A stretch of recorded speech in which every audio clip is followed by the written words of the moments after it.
መስቀሉን ከመስቀለኛ ቦታ አስቀምጠው አባቶቻችን ኪዳን ተቀብለው ይሄንን አሳይተውናል። ከመስከረም 21 ቀን ጀምሮ እስከ ህዳር 9 ቀን ጉባኤ አድርገዋል። ኦርቶዶክሳዊ ክህነትን ስልጣነ ክህነትን በጉቦ በንዋይ ለመግዛት የሚመክሩ ሁሉ ሲሞናዊ ነው። ሁለቱም ክብር አለንኛ ዓለም አቀፍ ጉባኤው እና ሀገር አቀፍ ጉባኤው በሁለቱም የከበረ ቀን ስለሆነ የብዙሃን መገናኛ የብዙዎች እናት እመቤታችን የምትከብርበት ብዙዎች ሊቃውንት ሃይማኖታቸውን የመሰከሩበት ዕለት ነው ማለት ነው። ይሄ ቀን ማለት ነው።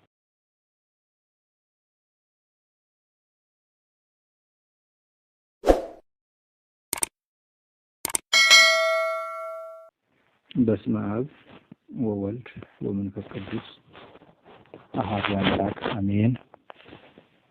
በልዑል እግዚአብሔር ስም እንደምን ቆያችሁ?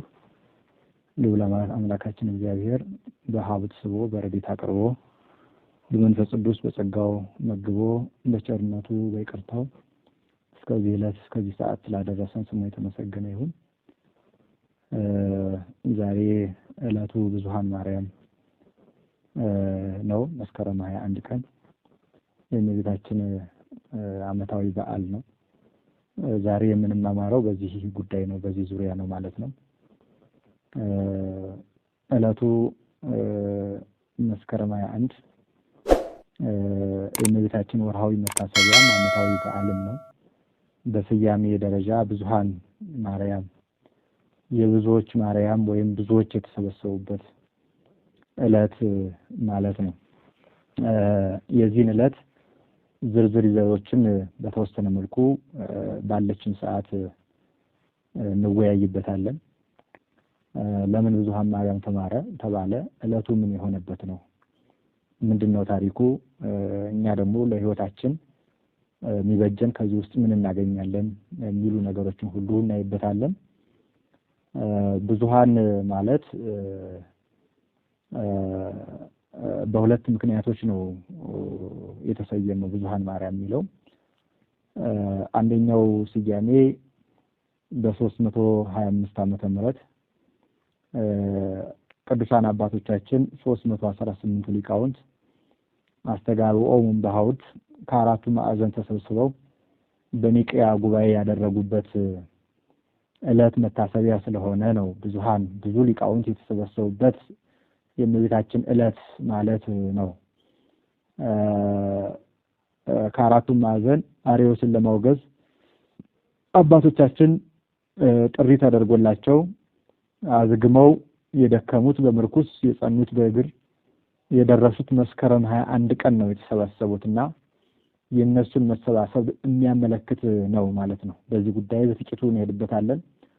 ሁለተኛው ብዙኃን ማርያም ማለት ከዚያ ባሻገር ደግሞ እኛ በሀገራችን በኢትዮጵያ በ14ኛው ምዕተ ክፍለ ዘመን ብዙ አባቶች፣ ብዙ መነኮሳት፣ ብዙ ገዳማውያን፣ ብዙ ምዕመናን፣ ብዙ መሳፍንት መኳንንት በአንድ ላይ ተሰብስበው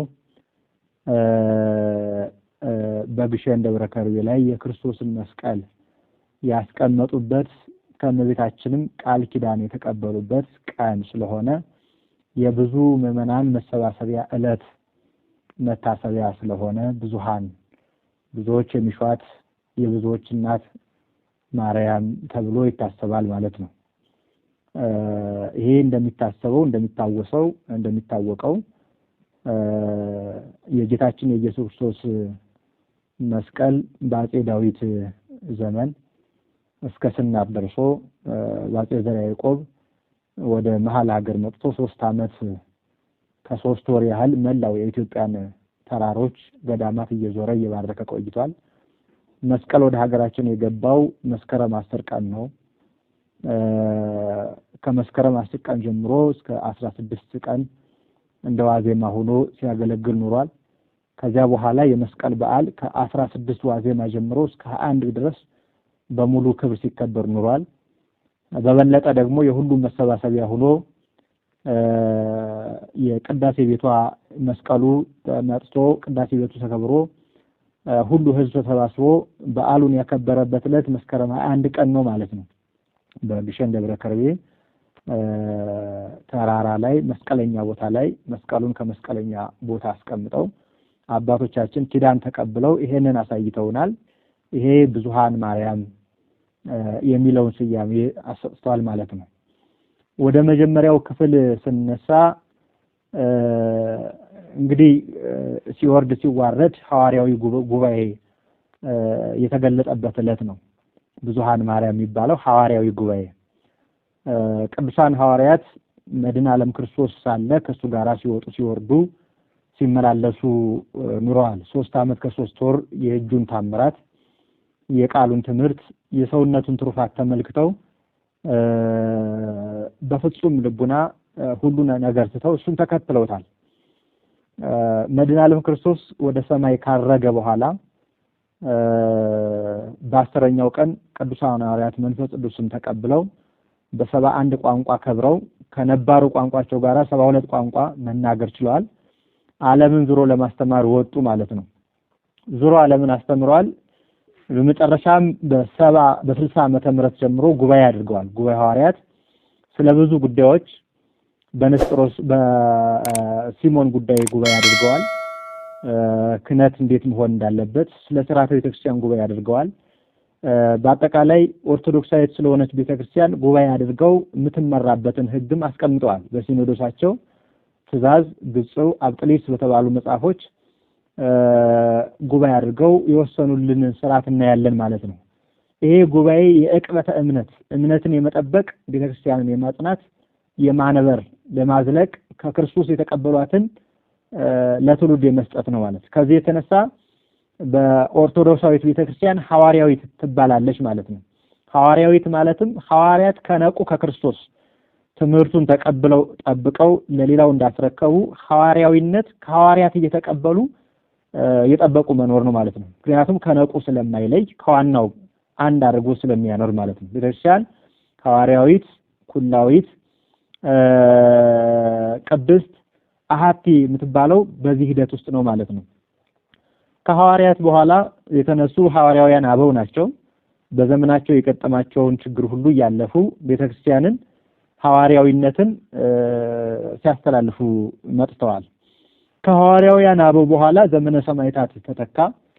በተለይ የ40ው ዘመነ ሰማዕታት ያ ዘመነ ሰማዕታት ብዙ ክርስቲያኖችን በሰማዕትነት እንዲያልፉ አደረገ ማለት ነው። ያ ዘመን ዲዮቅልጥያኖስና መክሲሚያኖስ ተነስተው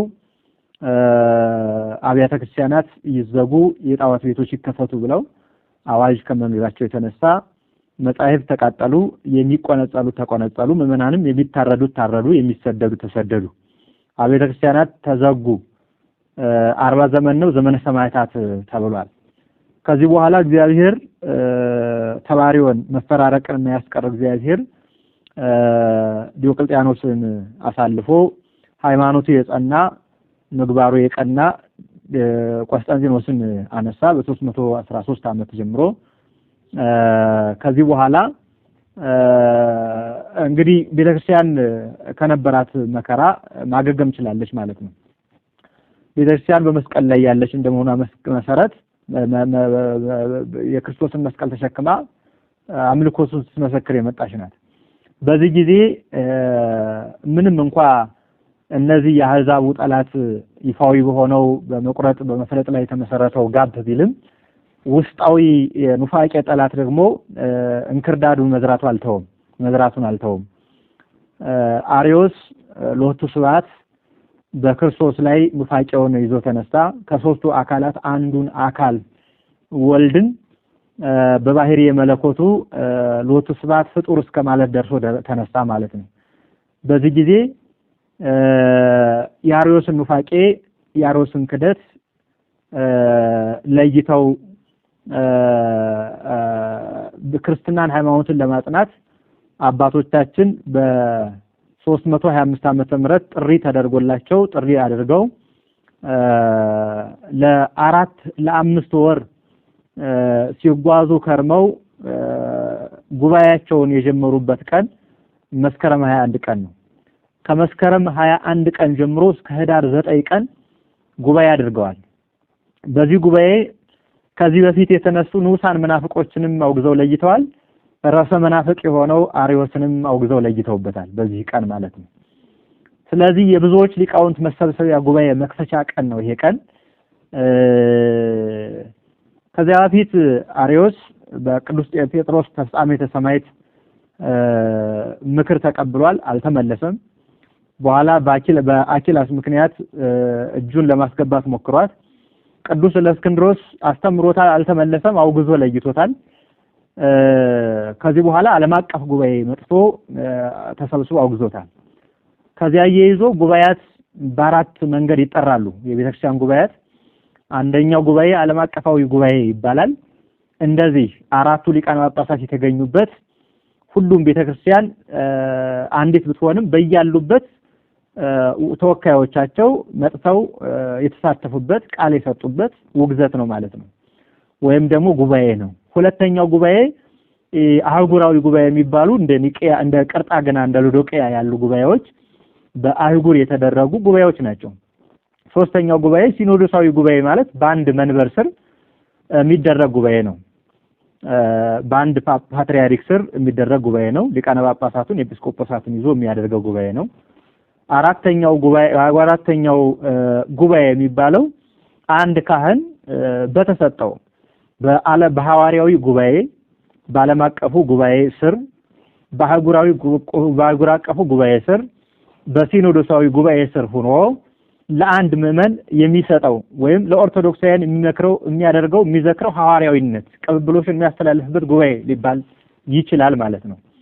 በዚህ መልኩ ጉባኤያት ይስተናሰላሉ። አንድ ጉባኤነቱ ፍጹም የሚሆነው ከሐዋርያት ሰንሰለት ሳይወጣ ተደረገ ነው። አሁን የሐዋርያትን ሰንሰለት የክርስቶስን የባህሪ አምላክነት ሐዋርያት አስተማሩ። ከሐዋርያት ቀጥሎ የሚመጡት ሁሉ በዚያ መስመር መሄድ መቻል አለባቸው። የሲሞንን መናፍቅነት ርዕሰ መናፍቅነት ሐዋርያት አስተማሩ። ከዚያ በኋላ የሚነሱት ሁሉ ክህነትን ክርስቲያናዊ ኦርቶዶክሳዊ ክህነትን ስልጣነ ክህነትን በጉቦ በንዋይ ለመግዛት የሚመክሩ ሁሉ ሲሞናዊ ነው። ስለዚህ ወርቅ ካላከ ይኩከ ምስለ ህርትምና ለህርትምና ወርቅ ብርህ ለጉስቁልና ይሁንህ ይመስለከኑ ዘወቅት ሳይየጦ ለጸጋ እግዚአብሔር የእግዚአብሔርን ጸጋ በወርቅ በብር የምትገዛው ይመስልሃልን እንዳሉ የእግዚአብሔር ጸጋ የማይገዛ የእግዚአብሔር ጸጋ ልብን አቅንተው በሃይማኖት ጸንተው ለሚኖሩት ሚስጠጥ እንጂ የሚገዙት እንዳልሆነ አስረድተዋል ማለት ነው። አውግዘውታል ጭምር።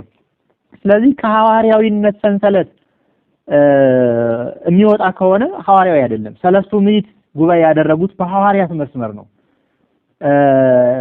150 ሊቃውንት ጉባኤ ያደረጉት በሐዋርያትና በሰለስቱ ምዕት መስመር ነው።